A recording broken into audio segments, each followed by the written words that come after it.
Chapter है the Marathas. तो अब हम मुगल के बाद हमारा जो नेक्स्ट चैप्टर है वो है द मराठास। तो आज हम मराठास से शुरू करेंगे। तो मराठा स्टेट के अगर बारे में हम बात करें तो 1674 से लेके 1720 तक ये इन्होंने पूरा मराठा स्टेट चला। ठीक है।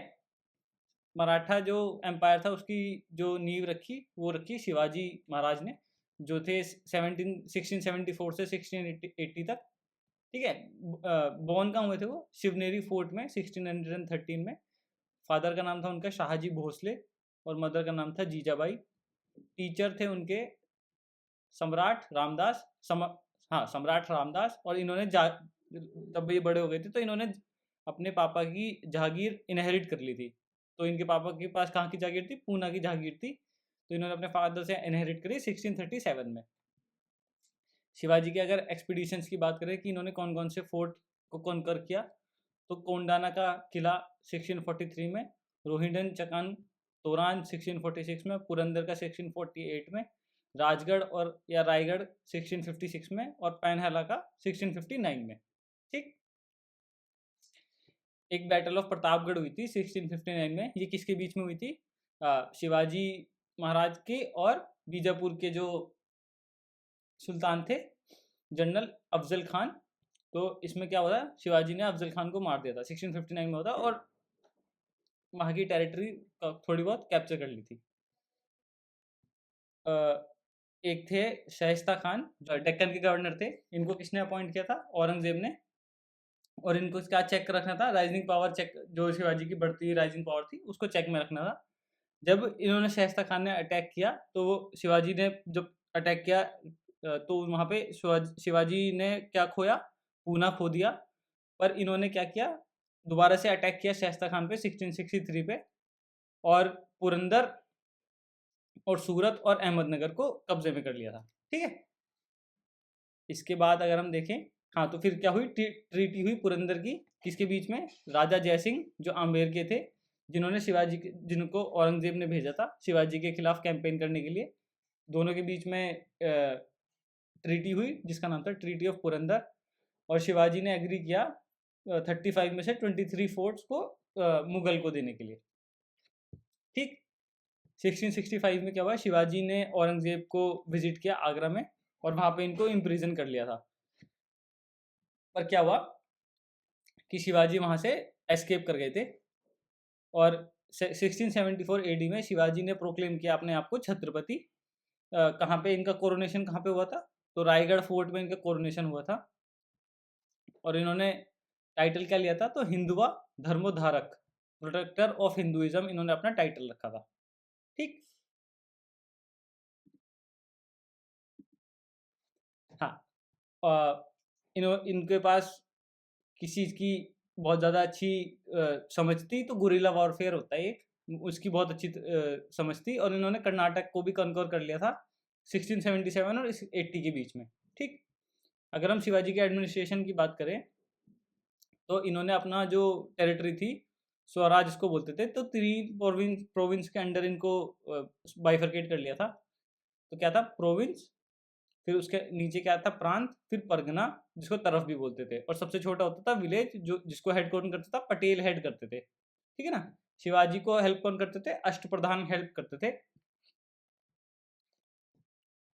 जिसमें पेशवा होते थे मुख्य प्रधान, मजुमदार होते थे अमात्य, है ना, वकनवीस होते थे मंत्री, दबीर सामंत को बोलते थे, सुरनवीस कौन थे? सचिव को सुरनवीस बोलते थे, पंडित राव सरदार होते थे। यहाँ पे इनके बारे में लिखा है, ये आप देखते रहना। सरदार नवाबत सेनापति होते थे, और न्यायाधीश तो आप समझ ही गए होंगे जस्टिस के लिए होता था। तो ये इनके रोल लिखे हुए हैं, जो आज के मॉडर्न टाइम्स में इनको क्या बोलते हैं? Prime minister, revenue, home minister, foreign minister, head of royal correspondence, head of religious affair, military commander. ठीक है ना।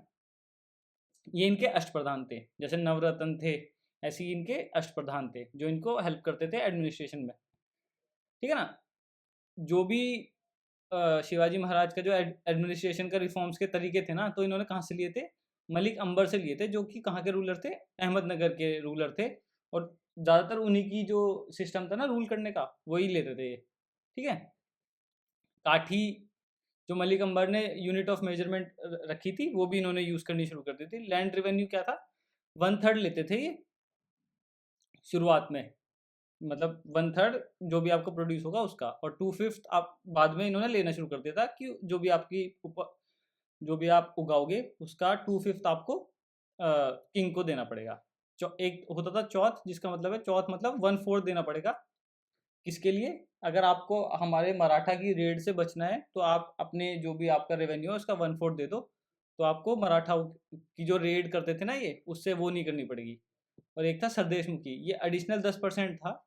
ये कहाँ पे लगता था? जो भी मराठा ये बोलते थे ना कि ये हमारी हेरिडिटरी लैंड है और आपने गलत तरीके से कब्जा कर रखा है, तो हम इसको लड़के वापस ना ले लें, तो इससे बढ़िया है कि आप हमें क्या दे दो, एडिशनल 10%। जैसे चौथ लगाया तो उससे एडिशनल 10% और आपको रेवेन्यू मिल जाए वहाँ से। तो आप क्या करोगे, आप वहाँ पे उनको परेशान नहीं करोगे कि भाई ये पहले हमारी पुश्तैनी ज़मीन थी और आप हमें सरदेशमुखी दे रहे हो, तो हम आप पे रेड नहीं करेंगे, आपसे अब लड़ाई नहीं करेंगे।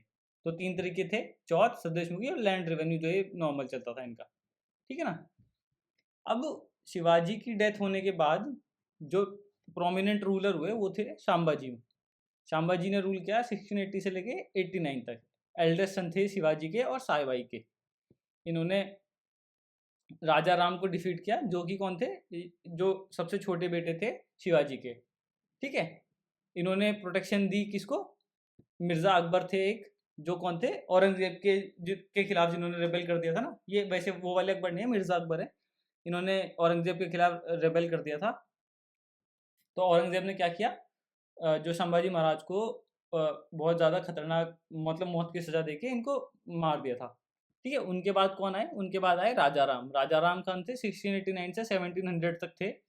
सन ऑफ कौन थे? शिवाजी और सोयारबाई। इन्होंने सक्सीड किया थ्रोन, जो अष्टप्रधान होते थे उनकी हेल्प से, रायगढ़ में सॉरी। और इन्होंने अष्टप्रधान के साथ साथ एक नई पोस्ट भी करी, प्रतिनिधि उसका नाम था। तो टोटल मिनिस्टर हो गए थे 9। और इनकी डेथ कहाँ हुई? सतारा में हुई। यहाँ पे ये कैपिटल बन गए थे। कैपिटल इनकी बाद में सतारा शिफ्ट कर ली थी पूना से। ठीक है? उसके बाद कुछ वक्त के लिए रूल किया ताराबाई ने, जो कि वाइफ थी राजा राम की। इनके बच्चे का नाम था शिवाजी द सेकंड, इनके सन थे। उसके बाद कौन से रूलर है? तो उनके बाद रूलर है शाहू जी, तो 708 से लेके 1749 तक इन्होंने रूल किया। और ये किसके सन थे? संभाजी के सन थे। और इनको क्या था, इन्होंने इनको कैप्चर कर लिया था मुगल एम्परर बहादुर शाह ने, फिर इनको छोड़ दिया था। तो इन दोनों, जो ताराबाई थी और शाहू जी के बीच में लड़ाई हुई, जो कौन सी थी? बैटल ऑफ खेड़ 1700 में। और इस लड़ाई में क्या हुआ? दोनों के बीच में लड़ाई हुई थ्रोन के लिए। तो शाहू जी ने हराकर ऑक्यूपाई कर लिया था सतारा को। ठीक? उसके बाद जो किंग आए उनका नाम था बालाजी विश्वनाथ। अब जैसे क्या होता था कि अब जो मेन किंग थे, जो शिवाजी महाराज थे, उनके नीचे पेशवा थे। तो जब बालाजी विश्वनाथ बने ना, तो बालाजी विश्वनाथ थे पेशवा। और उन्होंने क्या किया, जैसे अब इंडिया में क्या होने लगा कि प्राइम मिनिस्टर तो ऊपर चले गए पावर में, और जो प्रेसिडेंट हैं वो थोड़े नीचे आ गए पावर में। मतलब प्रेसिडेंट हेड तो रहे, पर असली पावर किस पे थी? पेशवा पे थी। तो 1730 में ये पहले पेशवा बने। इनको प्राइम मिनिस्टर भी बोल सकते हैं। और इन्होंने क्या किया, इस पोस्ट को बहुत सबसे ज़्यादा इंपॉर्टेंट बना दिया।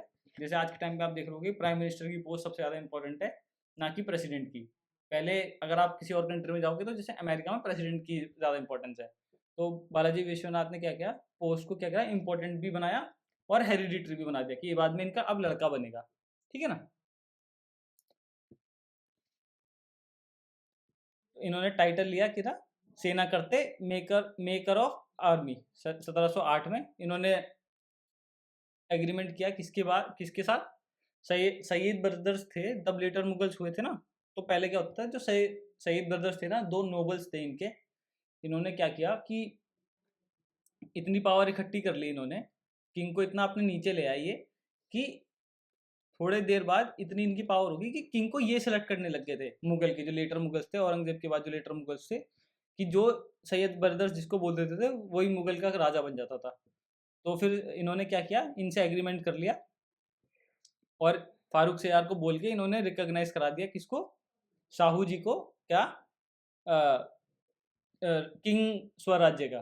तो शाहू जी तो राजा बन गए और उनके नीचे पेशवा कौन थे? बालाजी विश्वनाथ। तो आप आराम से, शाहू जी तो आराम से ज़्यादा बिना किसी पावर के किंग की जिंदगी जी रहे थे, पर मेन चीज़ कौन कर रहे थे? बालाजी विश्वनाथ। ठीक है, तो अब क्या होगा कि पेशवा ही वो होते चले जाएंगे, पावरफुल होते चले जाएंगे। तो मराठा कन्फेडरेसी की बात करें तो 1720 से 1818। फिर बालाजी विश्वनाथ के बाद कौन आए? बाजीराव वन, 1720 से लेके 40 तक। ये एल्डेस्ट सन थे किसके? बालाजी विश्वनाथ के। और इन्होंने हेरिडिटरी बना दिया था, तो इनके सन इन्होंने वो सक्सीड कर लिया था। तो 20 की उम्र में इन्होंने जो क्या किया, पेशवा ये बाजीराव वन बन गए थे। ठीक है, मराठा आफ्टर शिवाजी जो जीनत पे पहुंचा ना, मराठा शिवाजी जी के बाद, वो इन्हीं के वक्त में बीत पहुंचा। और इसी बीच में जब आप पढ़ते हो ना, बहुत सारी जो मराठा फैमिली थी, सिंधिया, होलकर, है ना, ये सब प्रोमिनेंस में आई इस वक्त पे। इन्होंने क्या किया था? बसायन और सियालसेट भी कब्जे में ले लिया था पोर्चुगीज से 1739 में। ठीक, और इन्होंने और क्या रहा था, इन्होंने निज़ामुल मुल्क जो हैदराबाद का निज़ाम था उसको भी हरा दिया था। और ट्रीटी उनसे कौन सी करी थी? दोराहा सराई की। ठीक है, जो आपको मैंने अभी बताया था, जो मराठा फैमिलीज थी उनके बारे में अगर मैं बात करूं तो कौन कौन थी? सिंधिया जो ग्वालियर में रहते थे, होलकर इंदौर में रहते थे, पवार धार में रहते थे, गायकवाड़ बड़ौदा में रहते थे, भोंसले नागपुर में रहते थे, और पेशवा जो मेन था वो कहाँ पे रहते थे? वो पूना में रहते थे। तो ये आपको याद करना पड़ेगा कि कौन से कहाँ पर थे, इंपॉर्टेंट है ये। तो आपको याद रखना है कि ये सिंधिया ग्वालियर, होलकर इंदौर, पवार धार, गायकवाड़ बड़ौदा।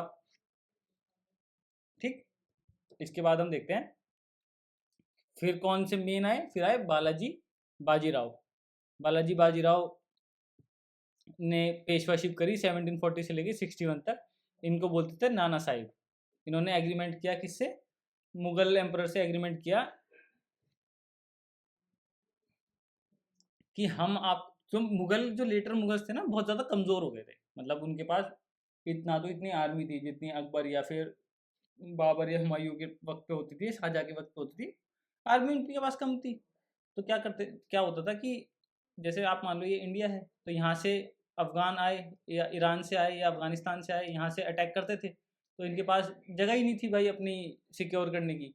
तो इन्होंने क्या किया, पेशवा से एग्रीमेंट किया कि अगर मुगल साम्राज्य पे भाई कोई भी अटैक करता है तो हम आपको कुछ पेमेंट देंगे, पर आपको हमें उस पेमेंट के अगेंस्ट में हमको कोई भी अटैक से बचाना है। तो इन्होंने ये एग्रीमेंट कर लिया था इनके साथ। ठीक है, यही इसमें लिखा है कि मुगल एम्परर से इन्होंने क्या कहा था कि हम आपको चौथ देंगे, पर आपको हमें एनिमीज से हमें बचाना है। तो थर्ड बैटल ऑफ पानीपत जो हुई थी ना, जनवरी 14 1761 में, तो वो मराठाज और अफगान के बीच में हुई थी। तो मराठा जो लड़ रहे थे ना, वो मुगल को बचाने के लिए लड़ रहे थे उसमें, कि भाई उनसे मुगल ने बोल दिया था कि भाई आप मेरे से चौथ ले लो और मेरे को बचा दो। तो मराठा और अफगान के बीच में हुई। पेशवा कौन थे इसमें? सदाशिव राव।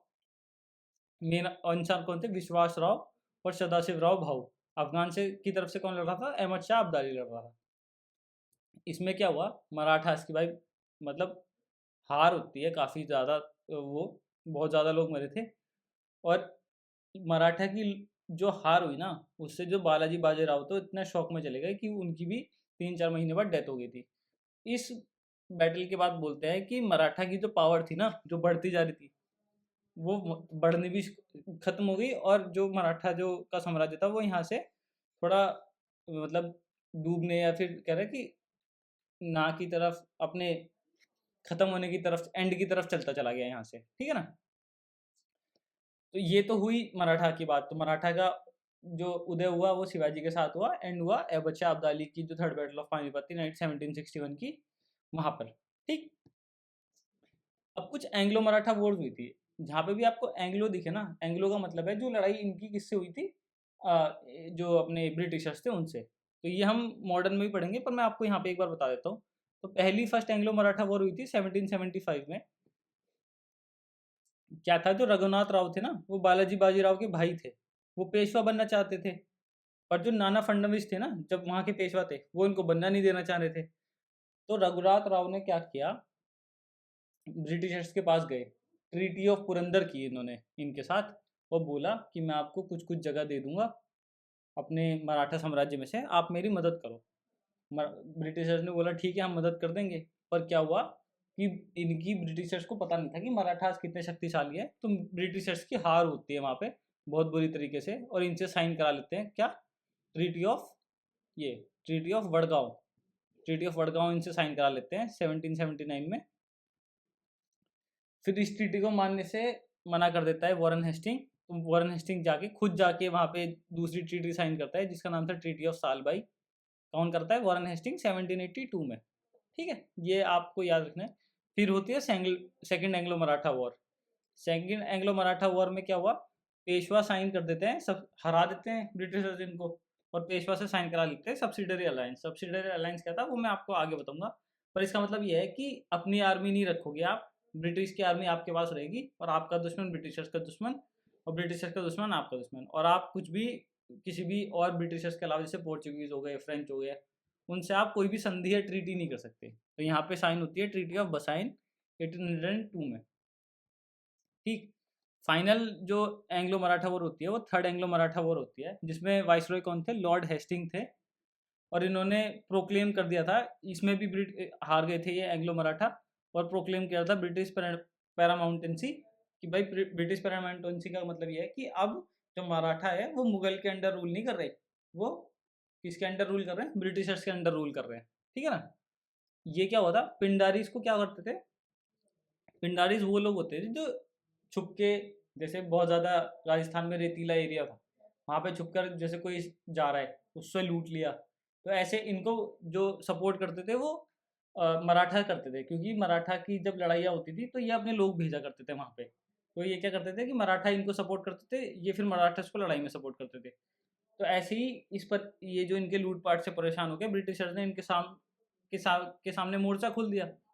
मोर्चा खोल दिया तो भाई मराठा ने बोला कि भाई ये तो हमारी सोवरेनिटी पे एक तरीके से दाग सा लग गया कि भाई ब्रिटिशर हमारे लोगों को मार रहे हैं। तो इन्होंने वहाँ पे लड़ाई करी इनसे, ब्रिटिशर से ये हारे इस वाले थर्ड एंग्लो मराठा वॉर में। क्योंकि मतलब थर्ड जब बैटल ऑफ पानीपत हुआ उसके बाद तो डाउनफॉल शुरू हो ही गया था, तो इनके पास भी ज़्यादा वो नहीं था, ये तो था कि इन्हें अपनी सॉवरेनिटी का था। तो यहाँ पे ये हारते हैं। तो 1818 में क्या करते हैं ब्रिटिशर, पेशवाशिप भी अबॉलिश कर देते हैं। तो जो पेशवा थे उन्होंने भाई जो रूलर थे उनको तो भाई हेरिडिटरी बना दिया था कि भाई आपके पास ज़्यादा पावर नहीं है, पेशवा के पास ज़्यादा पावर थी, बस वो नाम के किंग थे। और 1888 में क्या करा ब्रिटिशर्स ने, आपका पेशवाशिप ही हटा दी। ठीक है ना। तो ये हमारा लेक्चर था मराठास के ऊपर। ठीक है, अब आपको इसमें कुछ भी पूछना है तो आप नीचे लिख देना, कुछ भी आपको डाउट हो। कल से हम बस पढ़ेंगे भक्ति और सूफी, उसके बाद हम अपना शुरू कर देंगे मॉडर्न हिस्ट्री। ठीक है, तो ये तो बस लेक्चर यहीं तक ही था।